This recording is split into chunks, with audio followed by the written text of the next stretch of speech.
राज्याचे उपमुख्यमंत्री अजितदादा पवार साहेब यांच्या आदेशावरून या कामाला गती आली।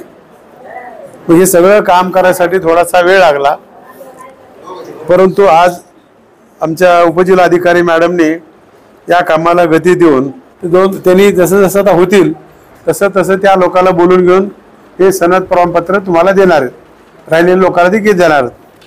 म्हणून काही लोक मुद्दाम म्हणून काहीतरी राजकारण करणार आहेत, काही संबंध नाही त्या लोकांचा, काही नाही। त्यामध्ये आमचे डॉक्टर साहेब आहेत। आपण जेव्हा दादाला भेटलो तर हो पत्र आहे, प्रत्येक घर किमान शासन म्हणतंय की 270 स्क्वेअर फूट पाहिजे तरच तुम्हाला घरकुल मंजूर होता येईल। तर छोटे छोटे घर होते तर शासनानं अजितदादाच्या सांगण्यावरून साहेब भेटल्यानंतर 225 स्क्वेअर फूटला आपल्याला मंजुरी दिली, जेवढं आपल्याला कन्सेशन भेटलं। आणि दुसरी गोष्ट एनए लेआउट मध्ये आता आजच्या घडीला 30 फूट किमान रस्ता पाहिजे।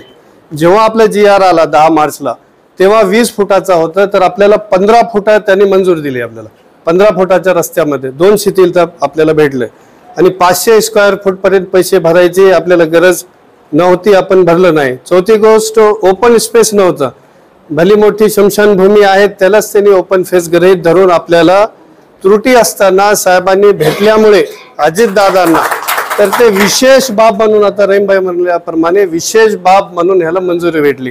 हे 4च गोष्ट मला सांगायचं होतं आणि मला खूप आनंद आहे। 30-40 वर्षापासूनचा प्रश्न साहेबाच्या हातावर हे झाला, आम्ही पण साहेबासोबत भाग्यवान आहोत। एवढंच बोलून माझे 2 शब्द संपवतो। जय हिंद।